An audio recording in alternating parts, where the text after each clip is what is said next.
এটা এবার প্রমাণিত হয়ে গেছে। এই ভালোবাসা কোনো কিছু দিয়ে দমানো যাবে না। বিগত ফ্যাসিস্ট আমলে এমন কোনো কার্যকলাপ নাই আমাদেরকে দমানোর জন্য যা তারা করে নাই। কি জামাত দমে দিচ্ছে? অন্য কোনো দল হইলে হয়তো বা দমে যেত, খুঁজি পাওয়া যেত না। জামাত বরং বহুগুণ বৃদ্ধি পেয়েছে, অনেক গুণ বেশি শক্তিশালী হয়েছে, অনেক বেশি মানুষের অন্তরে স্থান করে নিতে পেরেছে। অতএব আমাদের লস নাই, আমাদের কিছু মূল্যবান জীবন গেছে, কিন্তু তার পরিবর্তে আল্লাহ তাআলা এই জমিকে উর্বর করেছেন ইসলামের জন্য।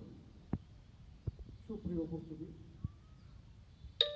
আমরা মোবারকবাদ জানাই, আমরা ধন্যবাদ জানাই, আমরা কৃতজ্ঞতা বলে বাংলাদেশের ইতিহাসে প্রথম নীলফামারীতে আমাদেরকে ভোট দিয়ে সমর্থন দিয়ে আমাদের এমপিকে বিজয়ী করেছেন।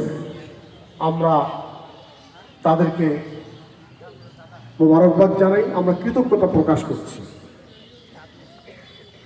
আমরা বিশ্বাস করি এই ধারা আগামী দিনে অব্যাহত থাকবে ইনশাআল্লাহ।